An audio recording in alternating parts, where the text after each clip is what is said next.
Olá, bem-vindo, bem-vinda aqui à TV Comunitária de Belo Horizonte, TVCBH. Eu sou Gilvanda Luiz Moreira e nós estamos iniciando mais um programa Palavra Ética. Hoje nós temos a alegria, depois de muito tempo de promessa de vir aqui, de entrevistar Ludmila Zago Andrade. Ludmila, bem-vinda. Obrigada, Frei Gilvanda, é um prazer estar aqui, viu, com você. Quantos meses de promessa para você chegar aqui, né? Essa menina, gente, Jesus multiplicava pão e parece que ela multiplica tempo não, porque a Ludmila, novinha desse jeito, mas já é psicóloga, psicanalista, doutora em letras pelo UFMG, sócio efetivo do Pacto Desenvolvimento Social e Pesquisa, que é uma ONG que ela participa, professora da Faculdade FUMEC, orientadora do eixo de cultura de rua do projeto Pesquisa Cidade e Alteridade da UFMG com a Universidade de Coimbra, não é? Exatamente, tem um convênio da Universidade de Direito, da Faculdade de Direito aqui de Belo Horizonte com a Universidade de Coimbra, com orientação aqui da Miraci e lá do professor Boaventura. Beleza. Ludmila, então nós trouxemos a Ludmila aqui por vários motivos, né? Aliás, foi a Ludmila que me apresentou o grande pichador lá de São Paulo, o Jean, que eu tive a alegria e a responsabilidade de entrevistar aqui, e muita gente estranhou assim a postura, ele defendendo aqui o direito dos pichadores atuarem e tudo, né?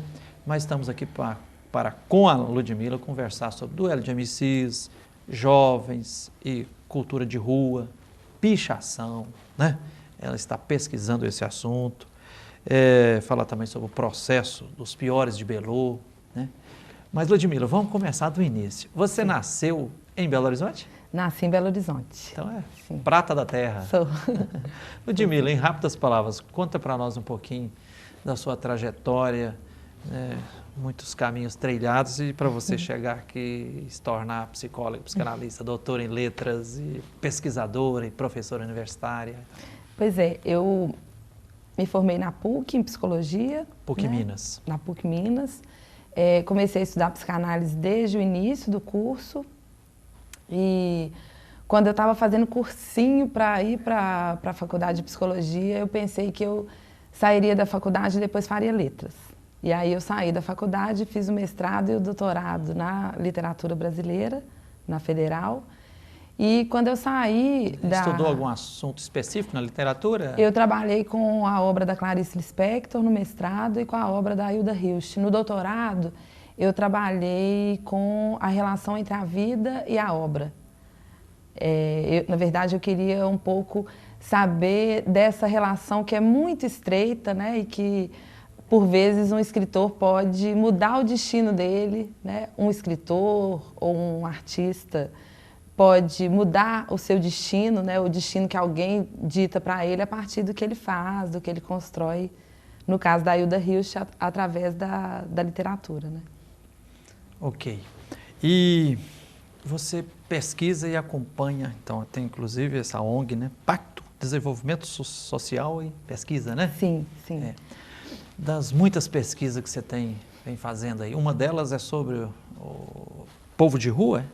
Na verdade, a gente trabalha com a ocupação das culturas de rua, dessas culturas que são sustentadas, né, e que existem na cidade a partir da iniciativa de muitos jovens, né? Então, a gente resolveu saber como que era a ocupação dessas culturas, de como que essas culturas... Quais são essas culturas? A gente começou pensando em trabalhar com o duelo de MCs, representando o hip hop, a pichação e o grafite. Como, a partir do trabalho da Pacto com a família de rua, eu e Joana, minha parceira de trabalho, começamos um trabalho no duelo de MCs, que chama Real da Rua, que aconteceu durante um ano, até agora que o duelo de MCs está suspenso, né? A gente começou esse trabalho e aí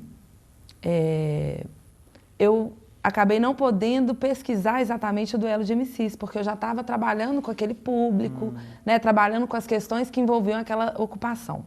E aí duelo de MCs é aquele que estava acontecendo debaixo do viaduto Santa Teresa, que aqui em Belo Horizonte, aconteceu durante né? 5 anos e alguns meses debaixo do viaduto de Santa Teresa, até que há poucas semanas o duelo foi suspenso. Suspenso por quê?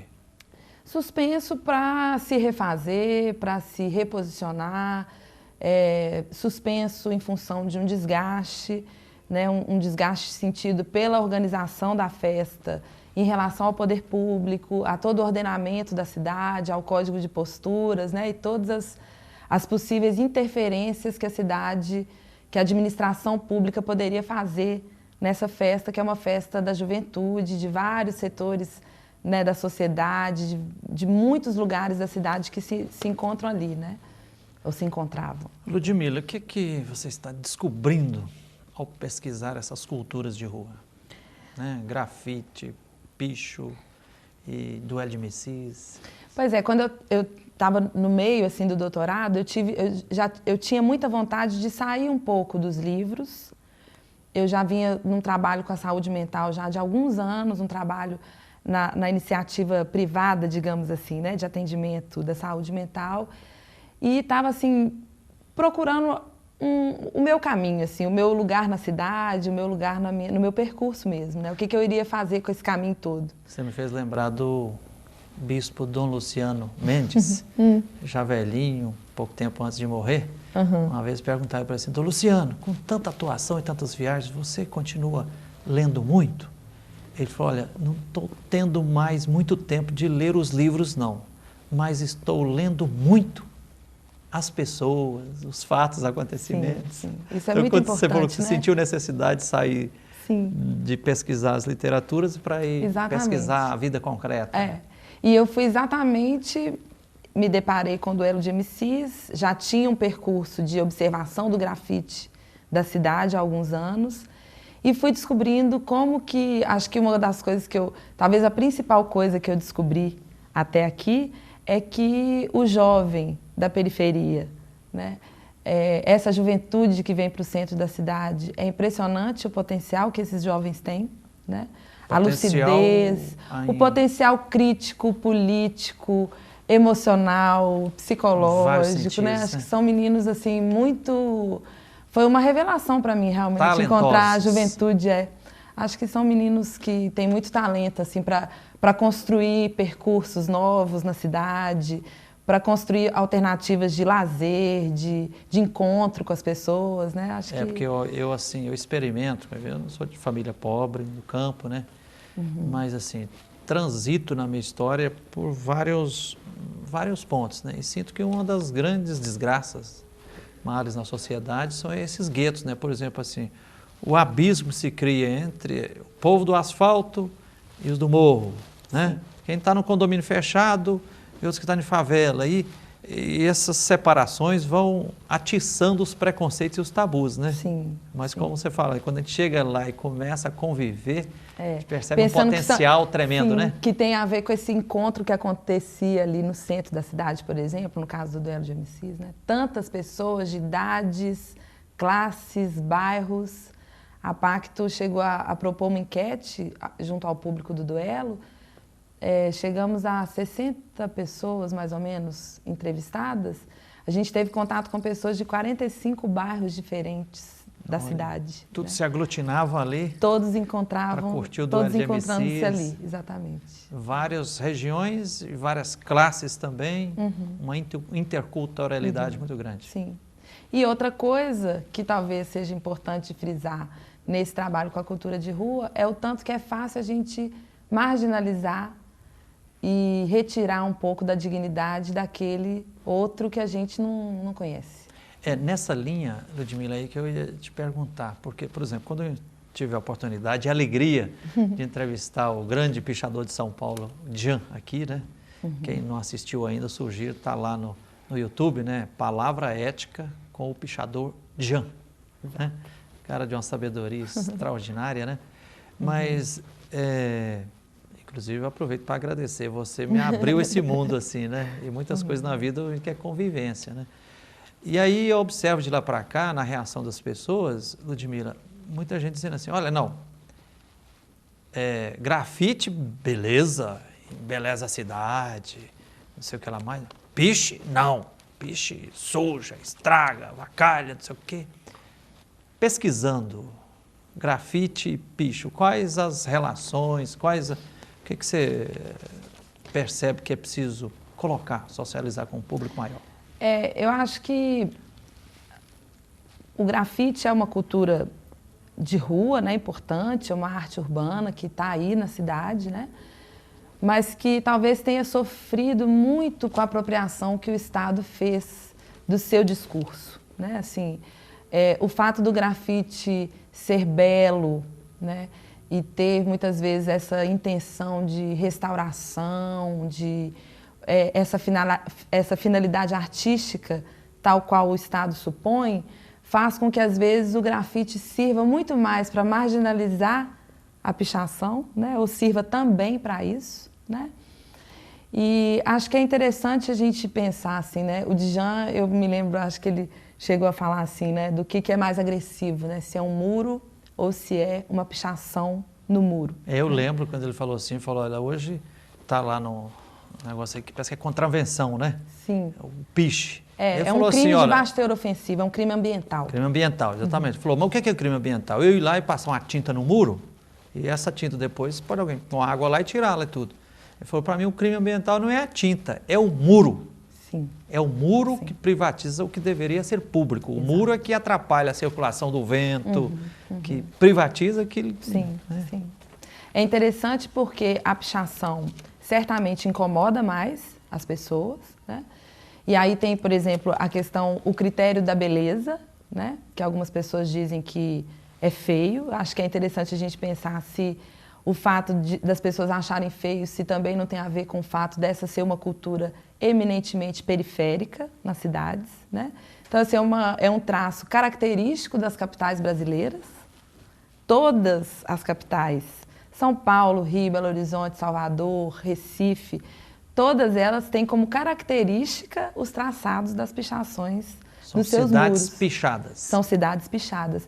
Segundo o Djan, o picho é alguma coisa que é brasileira, né? Assim, o grafite lá fora, os desenhos e mesmo a forma de assinar é uma outra forma, o equipamento é diferente, né? O utensílio que é usado para fazer os riscos, por exemplo, na parede.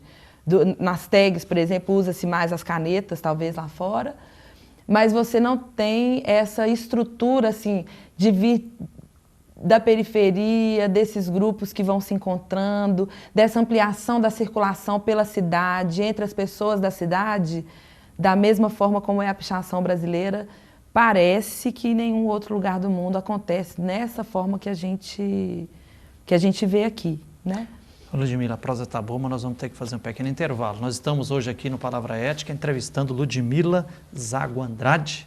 Ludmila, que é psicóloga, psicanalista, doutora em letras pela UFMG, pesquisadora, né? Pesquisa através daquele projeto da UFMG, em parceria com a Universidade de Coimbra, Cidade e Alteridade, né? E nós estamos conversando aqui sobre vários assuntos, ela pesquisando as culturas de rua. Nós vamos a um pequeno intervalo e voltaremos já já.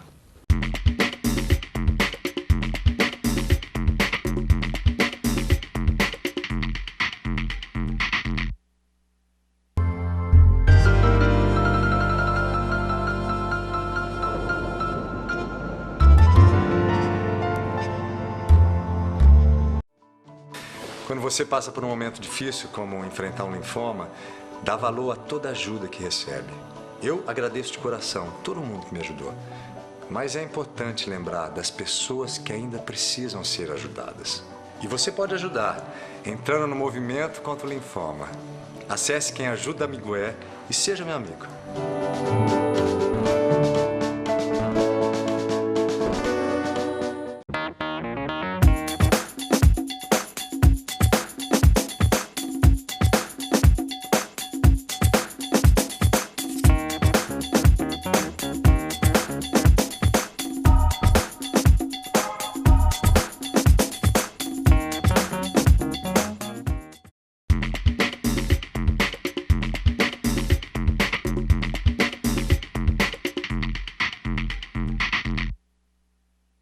Olá, estamos de volta com Palavra Ética aqui na TV Comunitária de Belo Horizonte, a TV CBH.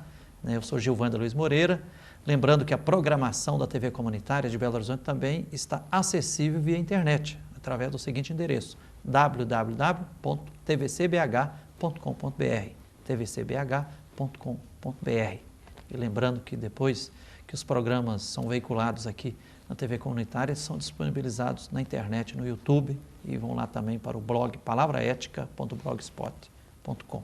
Ludmila, no final do primeiro bloco, estamos hoje aqui, né, claro, entrevistando Ludmila Zago Andrade, que é psicóloga, psicanalista, doutora em letras pela UFMG, pesquisadora pela Universidade Federal de Belo Horizonte, professora da Universidade FUMEC, né?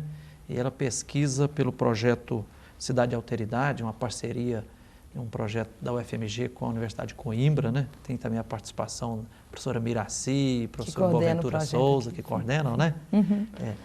E a Ludmila estava socializando conosco aqui um pouco das várias pesquisas que ela está fazendo sobre as culturas de rua, né? Grafite, os pichadores, né, duelo de MCs. No final do primeiro bloco, Ludmila, você tinha dito assim que o piche incomoda e incomoda muito. Muita gente, inclusive o Estado, a polícia, o poder público e tal, né? Em contrapartida, o grafite agrada. Por que o piche incomoda tanto? Olha, Frei Gilvander, são várias, talvez, as características dessa cultura que são extremamente interessantes, mas que, ao mesmo tempo, podem responder sua pergunta, né? Acho que o principal incômodo que a pichação causa é relacionado à invasão da propriedade. Né? Propriedade privada. O questionamento da propriedade privada. Né? Assim, questionar, por exemplo, de quem é o muro. Né? Questionar... Mas vai lá e picha, fala, esse muro é meu, ninguém pode tocar nele. Exatamente. Questionar o que é patrimônio, por exemplo. Né? O que é o padrão estético urbano da cidade brasileira. Né? Mas acho que principalmente porque ele ataca, ele vai contra a propriedade privada e porque ele coloca de uma forma muito lúcida, em muitos momentos, a verdade que está acontecendo na cidade. Se a gente reparar, por exemplo, durante as manifestações agora no mês passado, depois da passagem das pessoas por ali, o que fica são as frases que estão nas paredes e que demonstram muitos apelos que foram feitos nas ruas. Inclusive, né? Agora no dia 16 de julho, eu participei lá diante do viaduto Zé de Alencar, na Pampulha, aqui em Belo Horizonte, onde foi praticamente um palco de guerra, né? Onde, nessas manifestações de junho, inclusive, de onde caíram 2 jovens, né? O Douglas Henrique e o Luiz Felipe, né? Caíram e morreram lá. E agora, dia 16, nós fizemos uma manifestação lá exigindo mudar o nome do viaduto, deixar de ser viaduto Zé Alencar para se tornar viaduto Douglas Henrique e Luiz Felipe. Né? E aí eu observava na região lá, tá tudo pichado. Então as mensagens assim, a Copa não vai acontecer, anti-FIFA, não sei o quê. Então os pichadores passaram lá e deixaram a mensagem. E foram, né, de alguma forma, também retaliados nas manifestações pelo público, né, que em alguns momentos questionou dos pichadores os pichos durante a manifestação. Né? Mas se a gente for pensar, a política que a pichação faz na cidade, ela independe dessas manifestações. Quer dizer, todas as madrugadas, todas as noites, algum pichador pode estar mandando em algum muro da cidade uma frase que tenha um teor político ou que fale um pouco do que a gente está vivendo. Por exemplo, da questão do crack na cidade, ou mesmo da violência da polícia, né, da injustiça da polícia em relação às pessoas da periferia, das favelas, né?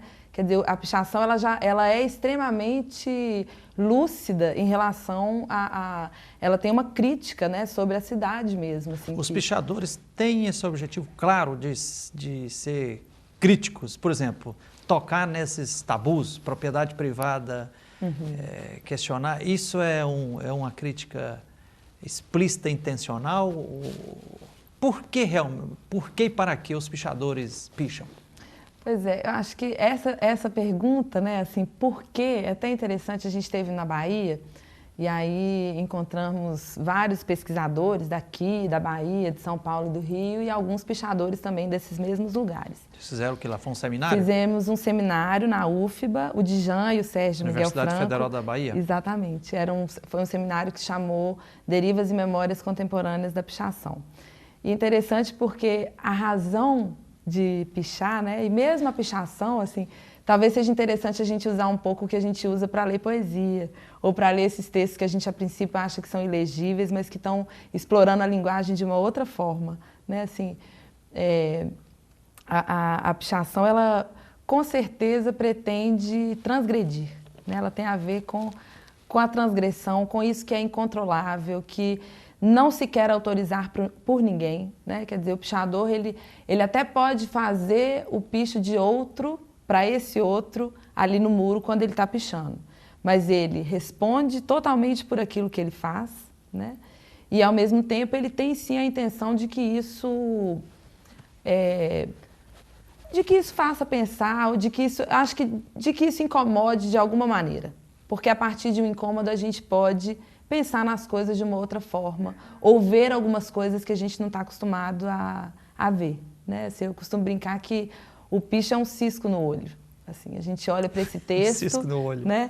E às vezes o olho já está tão embaçado, assim, a gente não consegue mesmo ler, e aí a gente diz assim, eles fazem isso só para conversar entre eles, né?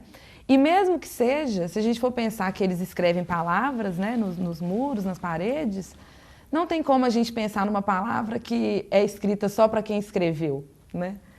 O pichador está sempre colocando o que ele faz para a comunidade, para a cidade, né? Então, assim, é para eles, mas é também lançado para o coletivo, né? Para a cidade. Ludmila, a gente percebe hoje assim, que o poder público, né, a polícia e os gestores públicos, com relação ao picho, parece que a política declarada é de repressão.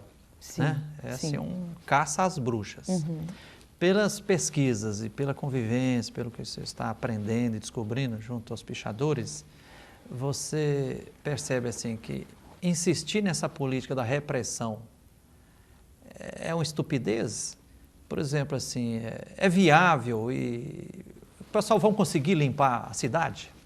Tipo assim, que um prefeito coloca na cabeça, não, eu vou passar a régua agora e não... Vou acabar com o picho. Vai ser tolerância zero, eu vou acabar com o picho e não vai ter mais muito picho. É possível isso? Eu acho que não, acho que não. Tem que, se você fosse na época lá do Sócrates, né, ou do Platão, falava que o filósofo tem que dar conselho para o gestor público, né, para os políticos. Se você fosse a gestora pública dar uma sugestão, como lidar com... Eu acho que talvez a primeira sugestão para o poder público seja entender direito aquilo com que ele lida ou tenta lidar, né? Acho que o poder público realmente pensa que o pichador é um equivocado em relação ao uso do espaço público, né? E a gente tem um julgamento extremamente moral, né? Muitas vezes moralista. Moralista, que sustenta a criminalização, mas, por incrível que pareça, acho que o que incomoda mais o pichador é o fato dele ter direitos negados, direitos fundamentais. Direitos de ser informado sobre o seu processo, direito de ter uma defesa devida, né, uma defesa digna do seu processo, porque na maioria dos casos isso não acontece, além das inúmeras situações de tortura e abuso de poder e de força por parte da polícia, né? Então, assim, acho que isso incomoda mais do que exatamente responder, porque se a gente for pensar, antes da lei mudar, né, e fazer a pichação se tornar um crime ambiental realmente, o pichador já enfrentava a polícia da mesma forma como a gente vê que ele enfrenta hoje em dia, né? A gente tem uma cidade em que, além disso, a gente tem uma política, um capricho pessoal do prefeito voltado contra a pichação. Para o cidadão, né, para a gente ter uma ideia e retomar, quando o Márcio Lacerda é eleito, no outro dia ele vai ao Jornal da Globo e ele diz que a gente precisa resolver a questão do espaço público, que Belo Horizonte é extremamente pichada, que o picho é a origem do crime e da criminalidade e da violência e que, para resolver o sofrimento de todo mundo com a violência, ele vai ampliar a vigilância e a punição ao pichador. Isso, com certeza, é um equívoco, assim... As pesquisas que você está fazendo estão indicando que não tem nada a ver com isso. Totalmente equivocado. Não tem nada a ver com isso. Né? O crime tem outros motivos que a gente sabe muito bem, que tem outras raízes e que essas raízes não incluem a pichação como motivo para isso. Né? Ludmila, entre os vários perseguidos e processos, né, os pichadores têm os seus vários grupos e tudo. Aquele grupo, os piores de Belu, estão pagando caro, né? Conta para nós, como é que é essa história? Esse é um processo que a gente teve contato, porque no Cidade Alteridade a gente faz pesquisa, mas também temos uma parte de pesquisação, que é quando a gente percebe algumas coisas no nosso campo, a gente tenta, com o apoio da coordenação do projeto, da Faculdade de Direito e do eixo da cultura de rua, a gente tenta contribuir. Uma das coisas foi tentar, e a gente conseguiu já para alguns processos, uma defesa, né, um acompanhamento com o advogado, uma defesa jurídica para os Estão presos? Não, os piores de Belu já foram soltos. Quantos? Acho que foram 8 os presos. Mas acontece que também houve uma situação assim, no momento em que os piores foram presos, o prefeito Márcio Lacerda divulga que ele iria fazer uma delegacia apenas para assuntos de pichação, que ele ia criminalizar de vez o picho, né? Então começa uma campanha, o movimento Respeito por BH incrementa uma campanha contra a pichação na cidade, apontando o pichador já como um criminoso e como a origem da violência urbana, né? E quando a gente toma contato com esse processo, a gente fica sabendo pelo advogado que ele é um processo cheio de coisas bastante, talvez injustas ou equivocadas, né? Assim, tem uma visível pressão da cidade para que um grupo seja punido, para que isso possa servir de exemplo, para que a pichação venha a cessar. Pegar como bode expiatório, exatamente, as bruxas da sim, época, né? Então, assim, não há provas de picho, né? Não há flagrante de picho nesse processo, né? O que há é um processo que talvez seja muito mais de formação de quadrilha do que de pichação. E, curiosamente, o processo aponta 2 aspectos que eu acho curiosos, assim. Um deles é dizer que o picho perturba uma pessoa, o espectador da pichação, né? Que diz assim que ele fica desestabilizado com esse texto, né? E, ao mesmo tempo, de que a pichação descaracteriza a cidade. E que é isso, se a gente for ver, as cidades brasileiras estão marcadas por essa característica, né? Ludmila, nosso tempo esvaiu-se, mas obrigadão de coração por você ter vindo aqui. Muito obrigada. Espero que essas reflexões aqui ajude as pessoas com serenidade, a pensar, né? Porque tudo o que acontece, nós somos corresponsáveis e essa postura sua, realmente, assim, de transitar da literatura, dos livros, para se imiscuir no meio do povo, das periferias, ouvir, conviver e pesquisar, ajuda, sem dúvida, a gente construir uma sociedade justa e fraterna. Então, parabéns por essa atuação. Tá? Obrigada. Então, entrevistamos hoje aqui no Palavra Ética Ludmila Zago Andrade, que é psicóloga, psicanalista, doutora em letras pelo UFMG e é pesquisadora, né, da UFMG, num projeto com uma parceria com a Universidade de Coimbra, né, projeto Cidade Alteridade, e também professora da FUMEC. Até o próximo programa. Um abraço.